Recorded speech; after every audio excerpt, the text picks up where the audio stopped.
Finally আমি পাই গ'ল এইখন এৰাকা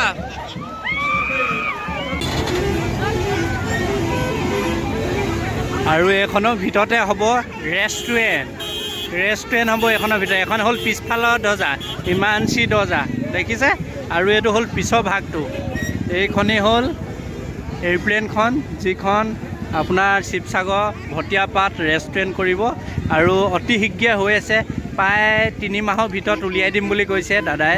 আৰু বহুতো মানুহৰ সোনকালে সোমাই থাকিবলৈ ৰেষ্টুৰেণ্টৰ ভিতৰত খাবলৈ বিচাৰে, সেইকাৰণে আহি আছে 1 কোটি টকীয়া এয়া এৰোপ্লেনখন যিখন মাটিয়ে আনিছে। মানুহ দেখিছেনে অসংখ্য, ইমান অসংখ্য মানুহ হৈছে এৰোপ্লেন চাবলৈ আৰু অসংখ্য মানুহ। আৰু এইফালে গৈছে বাইপাছৰ নতুনকৈ তেল ডিপু এটা খুলিছে, তাতে পাৰ্কিং কৰিব।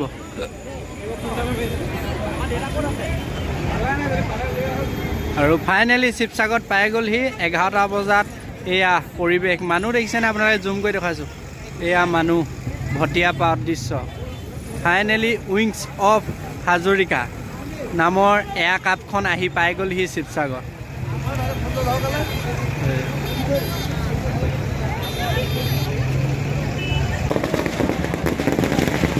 আৰু এয়া ফটকা, এয়া আমাৰ ড্ৰাইভাৰজন আছে, এয়া ড্ৰাইভাৰ মেইনজন।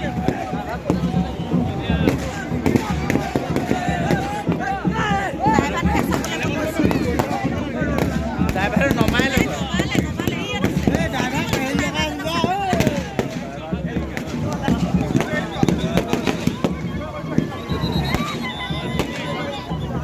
আৰু ড্ৰাইভাৰজন নামি আহিলে গাড়ীৰ পৰা।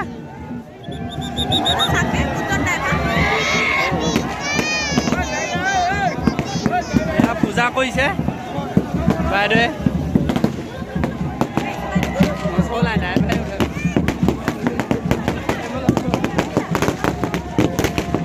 আৰু ড্ৰাইভাৰজনক পূজা কৰি আছে। আৰু এফালে ফটকা বিউন পুৰণি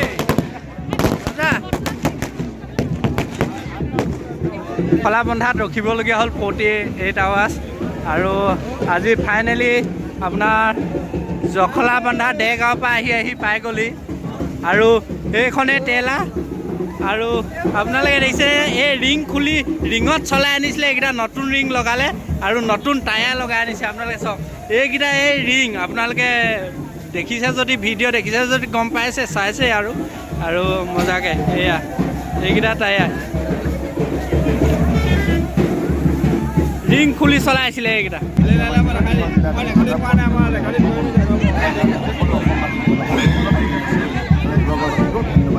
এতিয়ালৈকে মুকলি কৰি দিব উইংছ অফ হাজৰিকা। আমি চিন্তা কৰি আছোঁ যিমান আমি সোনকালে পাৰোঁ আমি কাম। এতিয়া বিহু আহি আছে আৰু 3-4 দিনৰ পিছত বিহু আছে, আমাৰ ভোগালী বিহু আছে। এই ভোগালী বিহু খাই লওঁ, সকলোৱে ভোগালী বিহু খাই অকণমান শক্তি অৰ্জন কৰি লওঁ, তাৰপিছত আমি আকৌ পূৰ্ণদমে কামত লাগি যাম আৰু অতি সোনকালে আমি